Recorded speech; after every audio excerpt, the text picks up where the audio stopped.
Welcome to CBC Windsor News at 6. I'm Meg Roberts. Thanks so much for spending part of your evening with us tonight. We're once again tonight watching for a potential strike at Ford. The contract expired at midnight, but the union and the company extended talks past the deadline. Plus, a years-long custody battle over a dog is underway in Windsor. We share with you Lemmy's story and how a man is trying to get the dog back. And a Kingsville couple has been scammed out of thousands of dollars after trying to secure affordable housing. Thousands of auto workers in Ontario are anxiously waiting to hear from their union leadership tonight. A last-minute offer by automaker Ford extended negotiations yesterday evening. The CBC's Chris Ensing joins us now live. Chris, workers were prepared to strike at midnight, then being told the bargaining would continue for another 24 hours. What are you hearing from workers today? Yeah, Meg, I was here last night as the clock struck, and talking to people out here, there was maybe about a dozen people who had said that they were here because they wanted to see what happened. They were prepared for history, because if a strike were to occur, it would be the first time in decades. Instead, something caught them by surprise. Not a deal, not a strike, but an extension. Inside this union hall, auto workers are ready to strike, revved up by Unifor's national president, telling more than 5,600 members at Ford they will strike when the contract expires at midnight. At that point, if this master committee cannot come to terms on a final settlement, our collective agreement with Ford will expire, and we will be on strike. But midnight passed, and instead of strike action, an extension.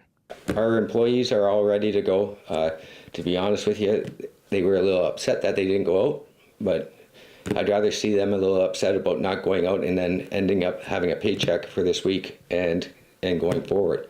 It's not always a good thing to go out on strike. If we were far apart, we'd be out on strike.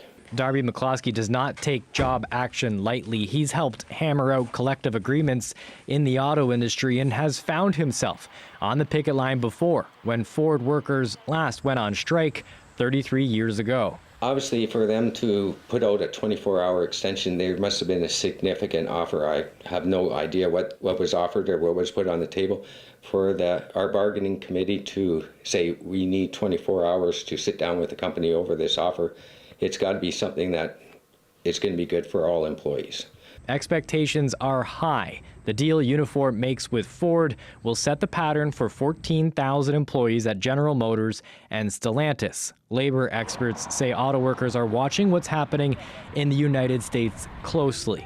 The UAW has 13,000 members on strike at 3 plants in 3 states, and they're warning automakers that those numbers will grow if more serious offers are not presented by noon Friday. The big sticking point, 36% wage hikes over 4 years. So I think it's going to be very unlikely that auto workers in Canada are going to take an agreement that doesn't also have significant wage gains if the UAW is already on their way to making some significant gains, even if they don't get to the 40% number. The ripple effects of a strike at Ford plants in Windsor and Oakville will be felt at some of the company's highest profit production lines in North America. But there's pressure on Unifor to bring back a deal that members will not reject. There's high confidence whatever deal members vote on will be a game changer. I have that much confidence in our bargaining team that they are going to be bringing us back one hell of a contract. Meg, one thing that Payne did mention in her update to members before midnight last night was the idea of trying to get closer on what they're looking for with pensions. That's the big priority we keep hearing about most recently, in addition to higher wages, job security as the industry moves into electric vehicle production, as well as more incentives. Now, Unifor has not given an update on how talks are going right now. People that I've been speaking with say that they're looking towards 11:59 once again to see what exactly is going to happen. Meg? Well, thanks so much for that, Chris. That's the CBC's Chris Ensing reporting live outside of Ford. Tonight we have some breaking news in downtown Windsor. The pavement has collapsed in an alley behind the Royal Windsor Terrace apartments, swallowing a vehicle. It's also caused power outages across the downtown core. That's where we find the CBC's Dale Molnar. Dale, what can you tell us about what happened? Well, Meg, this happened just shortly after 4 this afternoon. We've got a blockage of Park Street here between Polisher and Olette Avenue. And as you said, a vehicle was parked in the alley. The ground just collapsed, gave way, and it fell into what's called an electrical vault. And then it hit a bunch of cords and wires in there, and it shorted things out and caused a big power outage. Just a few minutes ago, we were moved out of the way. We believe there's a smell of gas. They won't confirm that at this point, but they moved us away from the area. So some fire engines just came about 5 minutes ago. Earlier I spoke with Deputy Fire Chief James Waffle, as well as witness Misty Sergey. We got reports of a car through a sinkhole. We got here and we actually had a vehicle behind Royal Windsor Terrace that had fallen into the electrical vault behind the building. Why did this happen? Not sure. We're working right now with building and the engineers and when utilities on scene, obviously. Power's out to the building and the surrounding area at this time. How widespread is the power outage?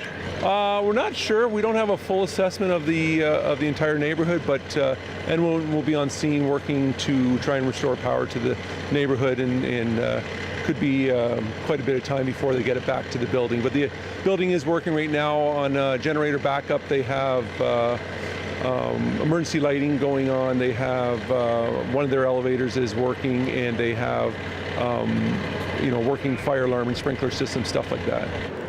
I was just at my door and I heard this huge explosion that I've never heard before. So I ran out of my store. I saw the gas coming out of the silver cylinder at the alleyway there. And then I went down the alley and I saw a car had gone through a big sinkhole. And in the sinkhole was all kinds of wires and probably gas lines. And so all the power, of course, with the explosion, all went out all in this area. I don't know how far, but everything's black for quite a distance. Is everybody okay, do you know? Yeah, luckily there was nobody in the car. It was an empty vehicle, and there was nobody injured as far as I know, and I've been out here quite a bit, so I'm very confident in that. Well, I've just been joined by Deputy Chief James Waffle. Well, can you give us a quick update? Yeah, we're just erring on the side of caution right now. We noted a small arcing happening in and around one of the gas pipes at the back of the building there, so we're just kind of taking extra precaution just to make sure everybody's safe and keeping the perimeter safe and investigating the source along with Enwyn and Enbridge, and so that's where we're at right now, and we'll keep you updated as we know more. It looks like things are kind of under control, more or less, though, you feel. Or is it a very fluid situation right now? Yeah, we're just really erring on the side of caution here and make sure we don't run into a situation that's more than it is, right? So, well, thanks for stopping by. Seconds ago, he just walked up, and it's really great. So he's correct also in saying earlier that there were no injuries, and they don't know when this is going to be all wrapped up, I would imagine. It's going to take a while, but they are saying this, avoid the area. Once again, Park Street between Polisher and Olette is blocked off. The traffic lights are off at Victoria and Park, Polisher and Park, and Olette and Park, so avoid the area. Back to you, Bank. Yeah. Thanks, Definitely a very active scene there, Dale. Thanks so much. That's the CBC's Dale Molnar reporting live in downtown Windsor. A trial in Windsor has started over the custody of a dog one Windsor man says was stolen from him. Proceedings were abruptly halted when the person accused of taking the pet failed to show up. It's a hearing one man has been waiting long for. The CBC's TJ Deere was in the courtroom today.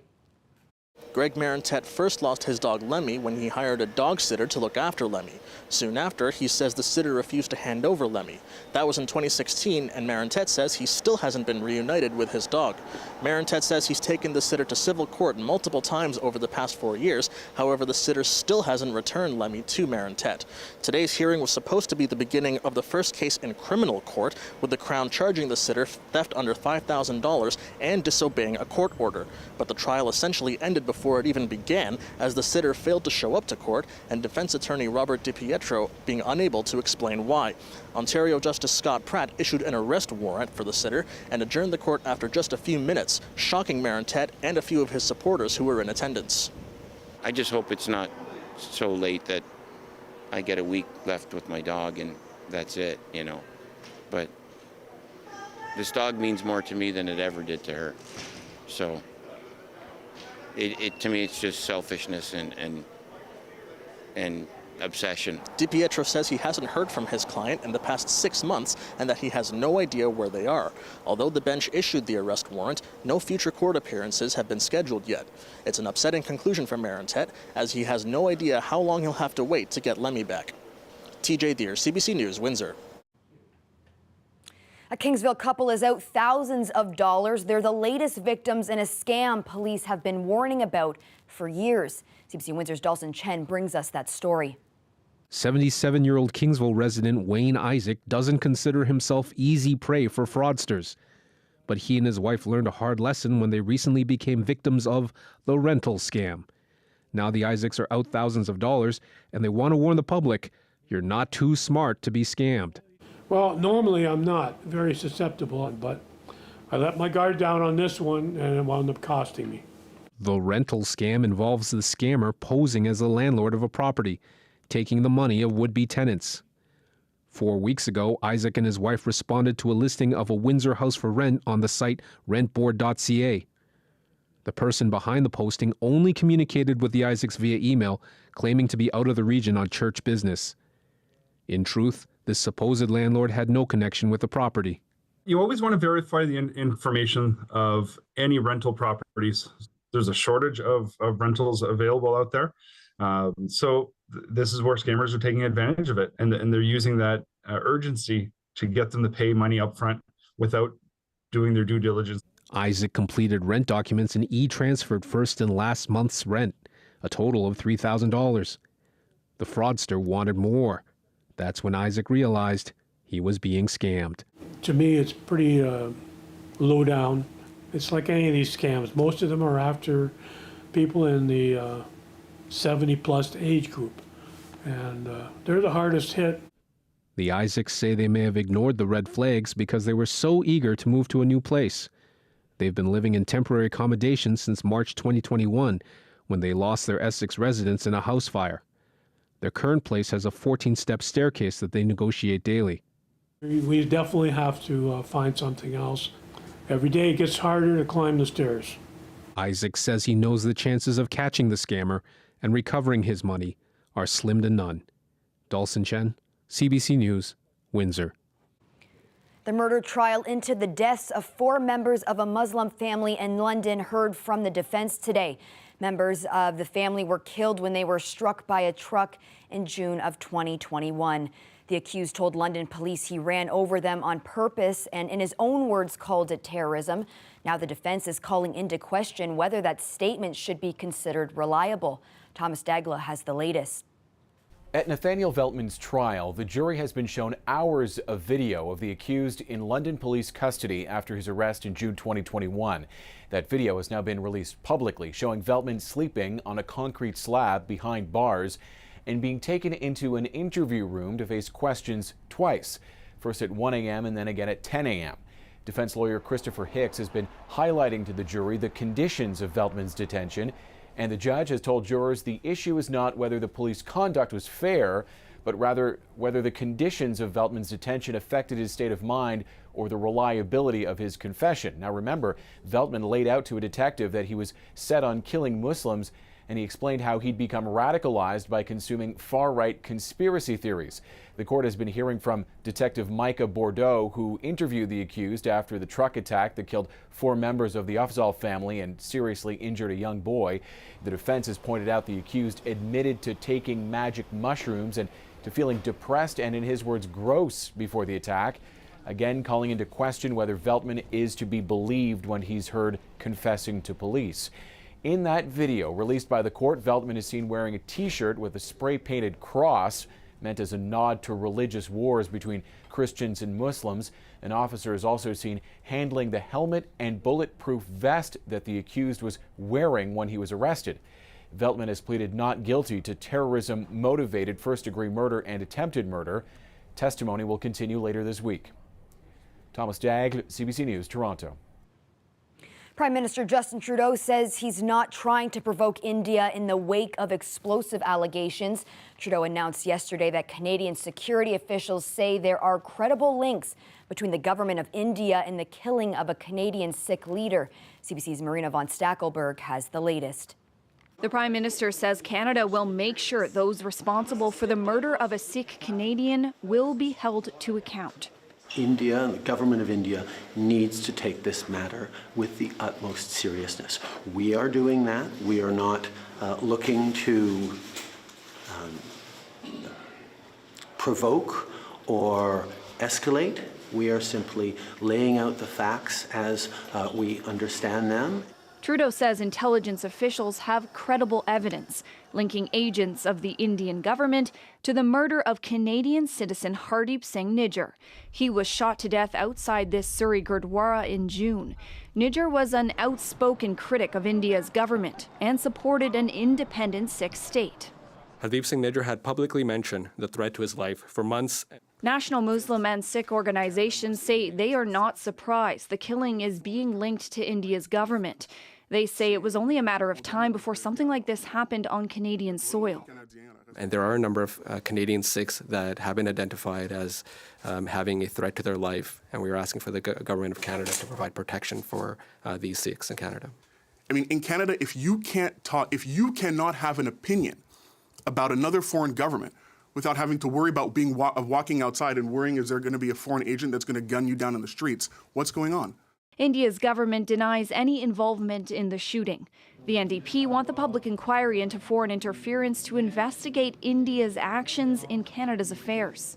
Given these allegations, there's no doubt now that India should be included in the public inquiry and that any and all forms of interference need to be investigated thoroughly. Canada's allies are calling for a thorough investigation with the Indian government's full cooperation. Still, the United Kingdom and the United States both said today they will continue trade talks with India despite Canada's allegations. Marina von Stackelberg, CBC News, Ottawa. It's been 6 days since residents in parts of Chatham, Kent have been under a boil water advisory. That's after a fire damaged a water treatment plant in Wheatley last week. The blaze broke out last Wednesday in the generator room at the plant, but was quickly extinguished. A spokesperson for the municipality says they have already one water test come back showing no contaminants, and they have to wait on results of a second test before an all clear is issued. That's expected to happen in a couple of days. Water is being rerouted from another plant, which means residents in nearby areas are being asked to conserve water until further notice. Well, there's a live look at the tower cam this evening. Little cloudy out there right now, but there's some nice sunny weather coming our way this week. We have your weather forecast coming up.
Colette, we're just days away from the official beginning of fall, and I think I'm starting to notice some leaves on the trees starting to change color. And although we've had some really nice weather, there's still that bit of crispness to the air. I already have some friends who have their Halloween decorations up. They're drinking pumpkin spice lattes. Are there any fall traditions that you're looking forward to?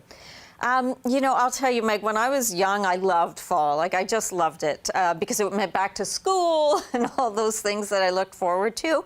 But then, as I've gotten older, I don't like winter, and I think of fall as the gateway to winter, which is bad logic. So what I've started doing is trying to reframe everything and enjoy all those different things that fall has to offer, like the nice weather, the cooler nights where we can sleep a little bit better if you open the windows, the pumpkin spice, I like that too, but of course the beautiful colors that we see. So I've got to reframe things here. Otherwise, I would like winter because it leads to spring, right? You got to think about the logic. All right, let's go with the logic of your weather and what's happening in terms of some cooler readings, especially northeastern Ontario here. Temperatures near seasonal though towards Lake Erie, but there's some real warmth back to the northwest of us. And yesterday was in Saskatchewan, but that cold front coming through, it's kind of sliding, being pushed into Manitoba. So the question is always, is that going to make its way all the way towards us and keep tracking from west to east? That's the way weather goes, right? Well, we will see some warming coming our way over the next few days, but just maybe not high 20s towards 30. Still, you'll see here in just a moment in the 5-day forecast. Okay, back to our current temperatures. 20 degrees right now. The winds aren't a big factor. Chatham-Kent a little bit stronger towards 20 kilometers an hour, but there is a little bit of activity here just to the southwest of us. However, that's kind of continuing to dive to the east to southeast. So if anything, just a little bit of a glancing blow through the area, isolated shower, cloud cover more so than that is really what we're picking up from this. Where there are clearer conditions, though, frost advisories, yes, it is fall. Those are creeping up, so be aware. It will take some time, but it will be sinking towards southwestern Ontario. So you'll notice when you see my forecast that I put about a 30% chance of a shower between tomorrow and Thursday. I really don't think most of us will see anything. It will stay dry. There'll be some clouds to deal with, but these are going to be very isolated in terms of any of that shower activity.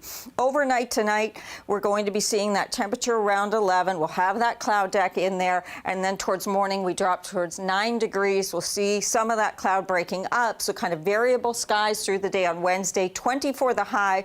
Do you see what's happening with these temperatures? Well above seasonal. 26 on Thursday. Friday, Saturday, fall starts, and it cools down a degree or two, but it's a really nice run moving forward. Colette, see, here's the issue for me, is one of my favorite fall activities is soup, making soup, eating soup, and those conditions are a little warm for soup. Do you know what, Meg? There'll be plenty of time. Don't worry. Will be, you're right. It will come. You're right. Thanks so much for that, Colette. Yeah, you're welcome. Coming up, a festival in Japan unlike any other. Stay tuned.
The UN General Assembly is underway in New York. Prime Minister Justin Trudeau will be on hand to take part in talks about global poverty, gender equality, and the climate crisis.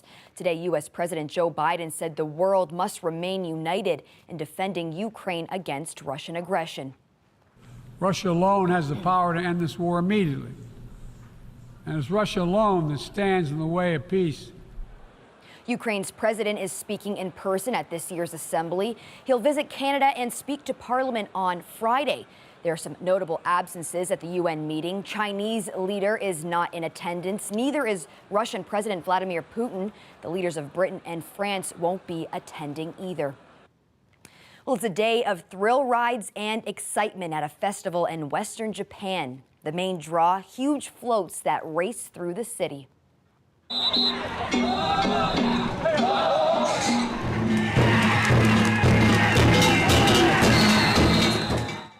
34 shrine floats took part this month, each one pulled by participants at hair-raising high speeds through the city streets. Floats stand about 4 meters tall and weigh about 4,000 kilograms. That's around 9,000 pounds. Cheering crowds line the streets to watch the hugely popular event. The traditional festival has taken place for the past 300 years. That's it for CBC Windsor News. We're continuing to watch that power outage in downtown Windsor. You can watch our website for the latest. Thanks so much for tuning in. Looking forward to seeing you back here tomorrow night.